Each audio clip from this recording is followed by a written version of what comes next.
Monkey Kitten here, back for another video today, and today I'm going to be experimenting with TNT minecats. So yeah, let's get straight into it here. And if you're wondering why I made this entire world out of snow, it's because it explodes really easily and has a low blast resistance. But anyway, getting straight into it here, we have stacking TNT minecats. So basically this is when I placed a bunch of TNT minecats here on the same block, and then exploded them all at once like this. And yeah, this is when I put 1,000 of those on the same block. Notice that didn't break any blocks when I added more there. And yeah, interestingly, it actually keeps the detector there on the block below it.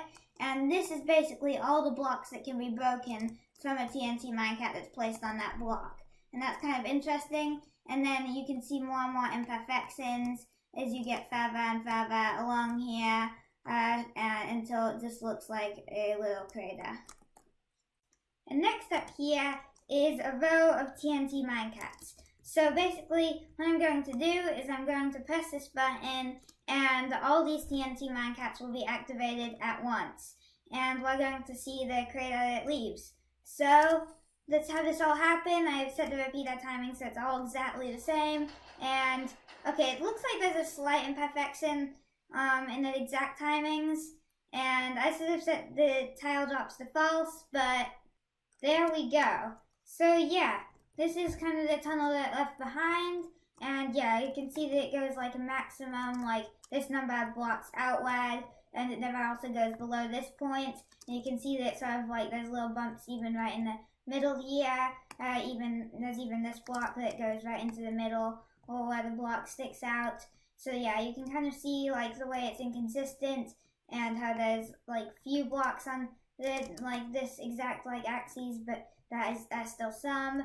And yeah, it's quite interesting to see. Anyway, enough rambling about that. Let's go on to comparing TNT minecats to TNT. So along with the last one, I've not actually tested this out before, so I'm going to break the redstone torch just in case that actually affects anything. So yeah. Actually, for the TNT, I'm probably just so it doesn't go sideways at all, I'm just going to do this and then quickly break all the blocks. There we go. So yeah, it's quite interesting. The only differences I'm noticing is that this is the TNT and it seems to have slightly more like overhanging blocks and seems to be slightly more like random than the TNT minecart. I'm not completely sure about that, but that's just what I've observed. Now let's get on to the 2x2s. So do this. I guess I didn't need two on each one. And there we go. Okay, it kind of messed up a little bit there, so it kind of looked a tiny bit off. But hopefully it should still be pretty much fine. So now I'll explode the TNTs. And yeah. The only difference I'm noticing is that because the TNT minecats kind of make, when one explodes, all the other ones explode instantly, but the TNT sort of takes a little bit of time and can be projectiled a little, and you can sort of see more overhanging stuff back here, whereas this kind of looks more circular and smooth. But anyway, let's move on to the next one now. So this is one of the only ones that I did test beforehand, and this is basically like testing how it has to fall and how much momentum it needs to explode. So basically this is like 3 high and it has a lot of momentum in addition to it. But it did not fall, it did not get exploded there at all.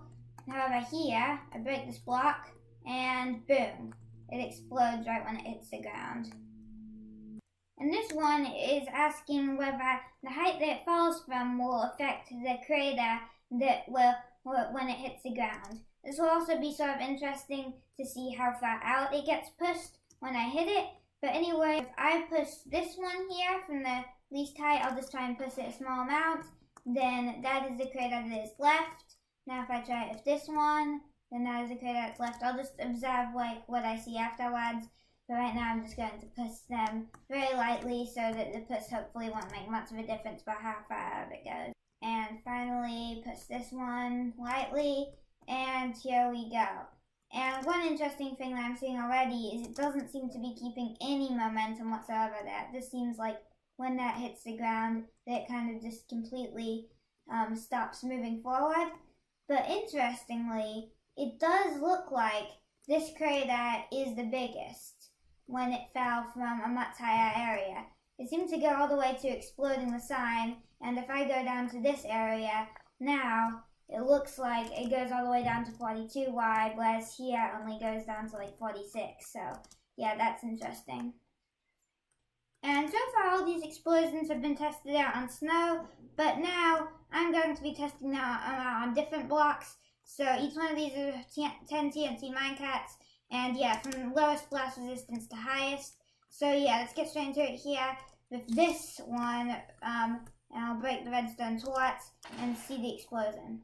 Okay, wow, that was even bigger than I expected, and it even made it a little into the sandstone there. I'm going to repair that, and it kind of made it quite a lot, like actually outside of the intended area.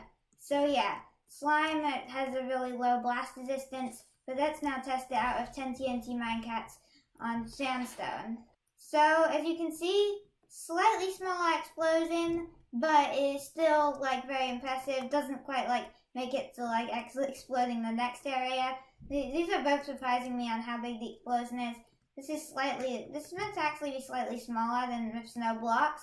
But anyway, getting into diamond ore here, which is actually surprisingly lower blast resistance than stone or terracotta or any of that.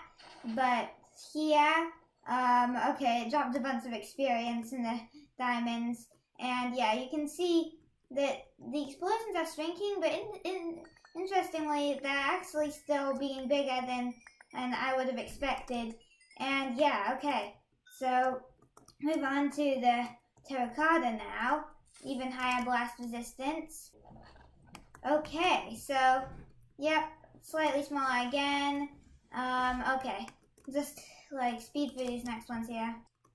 I just had a little issue where I accidentally broke like the wrong block instead of the redstone torch there, but anyway, explode the stone, and finally the end stone. Boom. Okay, so now you can sort of see a difference in all these explosions, slime being the biggest, and then the end stone being the smallest. Anyway, we'll finish off the video with how much damage these explosions do.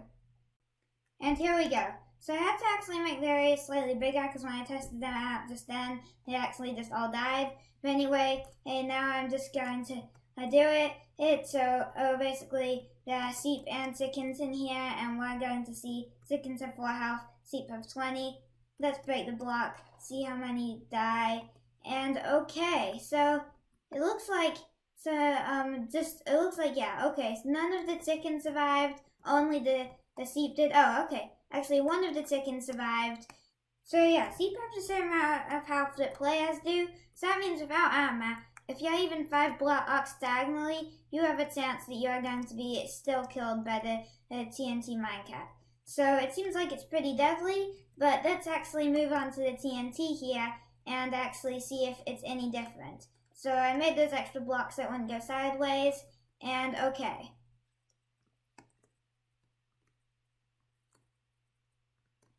So from what I see, it looks like slightly more of the animals seem to have survived.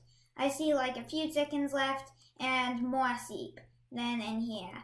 So yeah, TNT actually seems to be slightly less deadly than a TNT minecart. So yeah, I hope y'all enjoyed this video here. It took me a few hours to actually build all these things to set it up. But yeah, I hope y'all enjoyed the video, and I guess I will catch y'all in the next one.